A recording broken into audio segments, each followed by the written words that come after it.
Today we're talking about 5 very important questions that I think you should be asking before making an offer on a house. As you're probably more than aware, the Milwaukee market has been very challenging for home buyers over the last 2 to 3 years.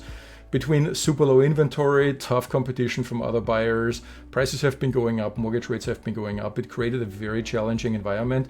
And as a home buyer, it puts you in a position where you have to make very consequential decisions in a very short amount of time. And that basically comes down to really being prepared for that situation and knowing what questions to ask.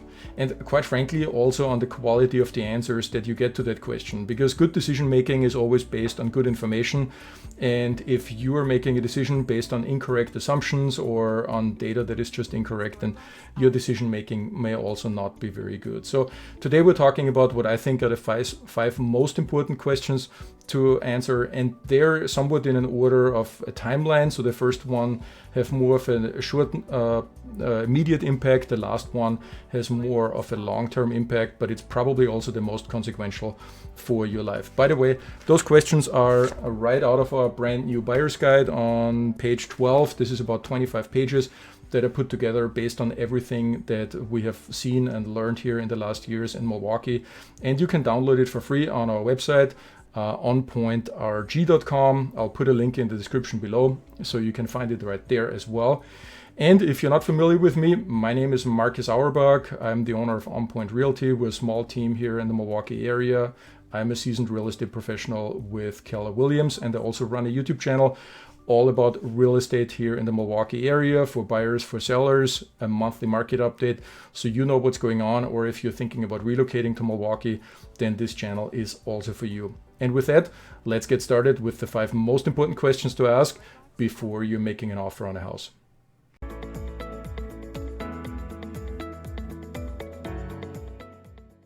Question number 1, what is the actual fair market value of a property? So most people operate under the assumption that list price and fair market value are the same thing. But the reality is, more often than not, they're actually not the same. The list price could be above or below fair market value. We're all so conditioned on looking for discounts. I'll give you an example. Let's say a buyer is negotiating a $10,000 discount from list price. They will genuinely feel pretty happy with their negotiation result. But if you know that the listing was originally actually $50,000 overpriced, the deal doesn't look that good anymore. So when I'm on the selling side, what we usually do is try to list properties very aggressively in order to get a stronger impact on the market. So let's say we have a listing that is worth around $415,000, $420,000. We will probably not list it for $415,000. We'll probably list it for $399,000 because that sounds a lot better. We'll get many more buyers to the listing, we'll get more offers, we get a little bit of a bidding war going. So the list price is really a marketing tool, and it's not always determined very well. So figuring out the fair market value of a property is a little bit of an art and a science. And sometimes it is a seller that wants to price it really high, or they want to price it really low, or sometimes it's the agent. You just don't really know where you're at until you run the comps and you calculate fair market value of a property. Question number 2, are there any noticeable structural defects? So when I'm touring a listing with a buyer, I let them go ahead and check out the style and finishes and the flow of the house and see if they like it or not. They don't need me to go there and say, look at this beautiful kitchen and the natural light. They can see that for themselves and see if they like it or not. What my job is to look what's wrong with the house. What are some issues? What are some concerns that we might have? Ultimately, it is the job of the home inspector to find out what's wrong with the house. That's your last line of defense, but your agent should be your first line of defense. Of course, that requires some knowledge about construction and about typical issues, but you should not wait until after the home inspection that you find out that the roof needs to be replaced or the basement needs to be braced, because those are all bits of information that you can use to negotiate when you're making the offer in the first place. And then you're not losing a bunch of time and money and going through the process of writing an offer, getting the deal under contract, scheduling the home inspection, paying for the home inspection, waiting for a week, and then you find out what you actually should have known in the first place. So we really want to know what's wrong with the house before we're actually making an offer. Question number 3, how much would it cost to do a few updates? Well, the first question is, what are a few updates? Because HGTV is really not doing us a favor here. They make it all look so easy. Oh, just a little paint and flooring and trim and carpet and you're good to go. But the reality is that is actually a really easy trap to fall into, especially if you're a first-time home buyer. If you're a seasoned home buyer and you have remodeled a few houses in the Milwaukee area, you know that it always costs more and it always takes much longer than you would have expected. The other issue is that when you remodel one component of the house, let's say you remodel a bathroom, and that's all very modern now, and then you walk from the bathroom in the kitchen, it will make the kitchen look so much more dated than before, and the flooring and the trim and the doors and everything else. So these things have a tendency to spiral out of control, and the cost can add up very, very quickly. I have been remodeling houses in the Milwaukee area for about 15 years. I've written a lot of checks to contractors, so I can give you a few tips on what to do, what not to do, how to do it cost effective. But in many cases, I have to tell people, look, this is when you add it all up, this is going to cost a lot more than you think. In many cases, it can still be a worthwhile investment, because if a property is just great but just really dated, making those updates can make a lot of sense, and it can actually increase the value of the property in a way that it really makes sense, and then it's a good investment. But don't take it for granted and don't underestimate how much it could cost. Question number 4. How much do you need to budget for future repairs that are mandatory? So this is a different animal. We just spoke about cosmetic updates. They're totally discretionary. You don't have to do them. You didn't like the orange carpet, so you replace it and you move in. What we're talking about here is things that you have to do and they're coming up in the future, let's say in 5 years or in 10 years.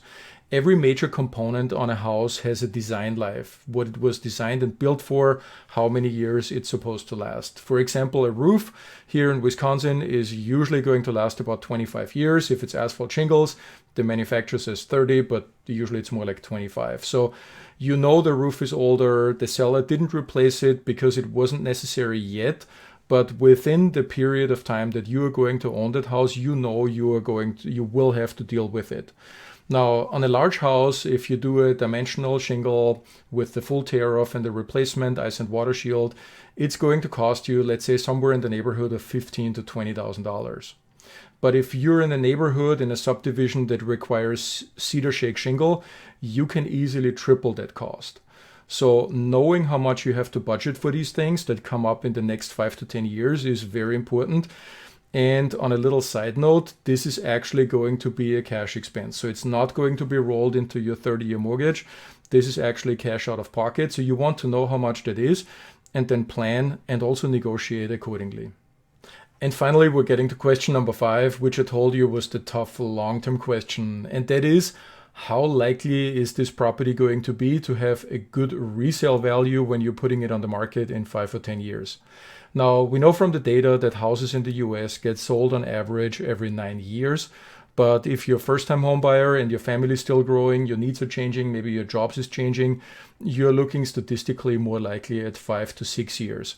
And strategically for your life, this is a very important decision because the first house you buy, you're trying to capture as much appreciation as possible in these first 5 to 10 years, because that later becomes the down payment for your second home, for your third home, and then eventually becomes part of your retirement planning.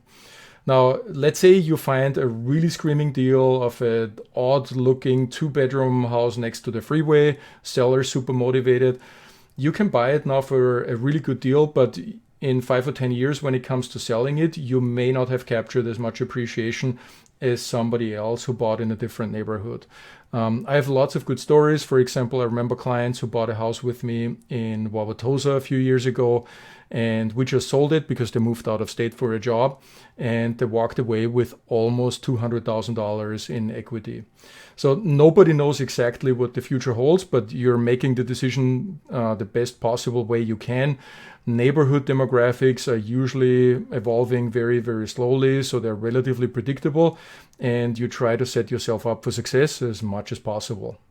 And this almost wraps it up. Those were the 5 questions, a sample out of our brand new buyer's guide. It's in total about 24, 25 pages.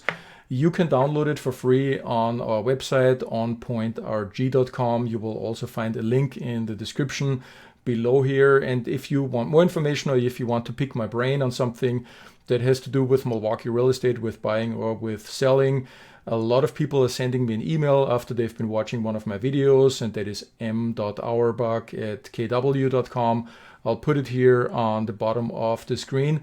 And of course, check out my YouTube channel. There's a lot more information about real estate in Milwaukee. I also post a monthly market update that gives you all the data, shows you what's going on, and I talk about why things are happening the way they're happening. So stay updated on what's going on in real estate in the Milwaukee market. Thank you very much for watching today, and see you at the next one.